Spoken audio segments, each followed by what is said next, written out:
लोकेश की ये बात सुनकर अभिनव के चेहरे पर शिकन और भी ज्यादा बढ़ चुकी थी।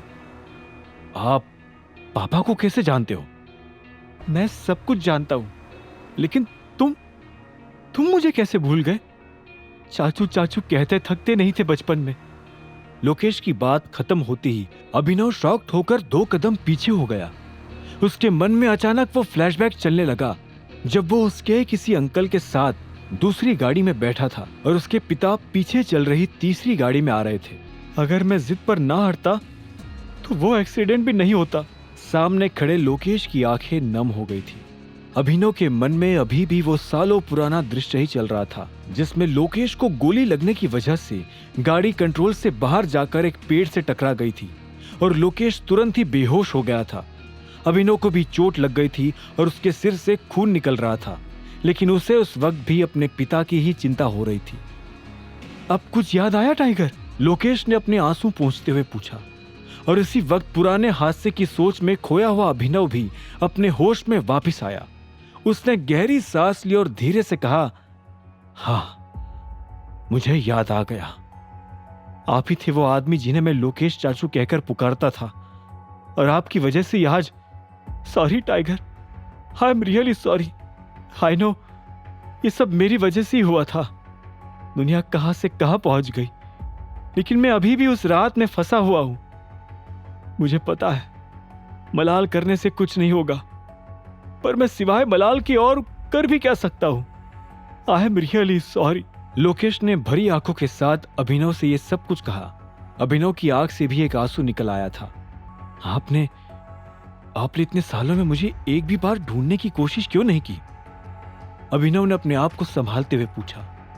लोकेश ने कहा, इतने सालों से तुम्हें ढूंढने के लिए दिन रात एक कर डाली थी टाइगर, लेकिन जब कुछ ना हाथ लगा तो ऐसे लगने लगा कि तुम्हारी भी एक्सीडेंट के बाद उस गाड़ी के ब्लास्ट में ही मौत हो गई थी। काश हो जाती, अभिनव ने पलटकर धीरे से कहा। उसके शब्द सुनकर लोकेश फिर से उसके सामने आकर झुक गया। ऐसा मत कहो टाइगर, तुम्हें जो सजा देनी हो मैं तैयार हूं। बस अपने आप को अकेला महसूस मत करो। तुम्हारा ये अंकल आज भी तुम्हारे लिए कुछ भी करने को तैयार है। अभिनव ने लोकेश को झुकते हुए देख फिर से उसे उठाया और उसके कंधे पर हाथ रखते हुए कहा, अगर कुछ भी करने के लिए तैयार है तो इस तरह झुकिए मत। आप मेरे लिए अंकल थे और आज भी हो। अब मुझे यह भी समझ आ गया है कि नंदिता ने यहीं पर मिलने के लिए क्यों बुलाया था।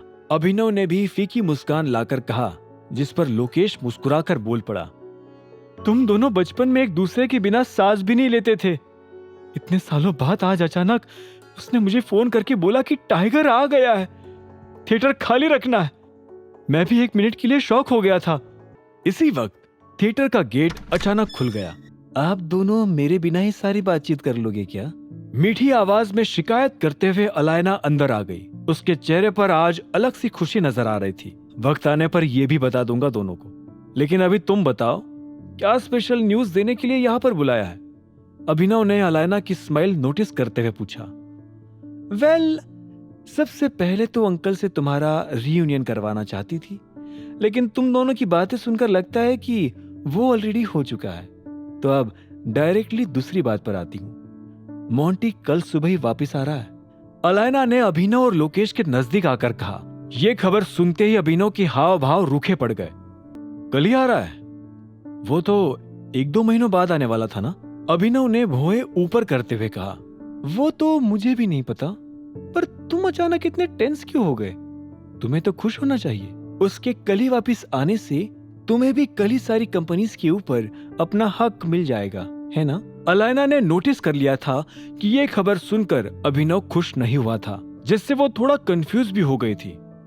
अलायना, तुम्हें पता है ना, कंपनी में एक गद्दार है। उसे पकड़ने के लिए मुझे अभी भी नॉर्मली ही रहना पड़ेगा। अभिनव ने खुश ना होने की सफाई देते हुए कहा। हालांकि मोंटी के रिटर्न से वो खुश क्यों नहीं था, इसके पीछे कारण दूसरा था। अभिनव को डर था कि कहीं मोंटी को इस बात की भनक तो नहीं लग गई थी कि टाइगर लौट आया है, नहीं तो वो इस तरह अचानक क्यों आएगा। मुझे तो ये समझ नहीं आ रहा है कि मोंटी एकदम से कैसे वापस आ रहा है। अलायना ने अपना सिर हिलाकर सोचते हुए कहा। इसमें समझने जैसा क्या है? तुम भी जानती वो कितना मूडी इंसान है, जब चाहे जहां चाहे चल पड़ता है।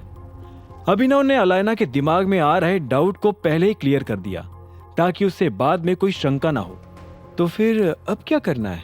मोंटी के आ जाने के बाद तुम कंपनी के उस गद्दार को कैसे पकड़ोगे? अलायना ने अभिनव से आई कांटेक्ट करते हुए पूछा। आगे की कहानी जानने के लिए देखें अगला एपिसोड सिर्फ पॉकेट एफएम के यूट्यूब चैनल पर, और द रिटर्न ऑफ टाइगर के सारे एपिसोड्स को सुनने के लिए डिस्क्रिप्शन में दी लिंक से डाउनलोड करें पॉकेट एफएम ऐप।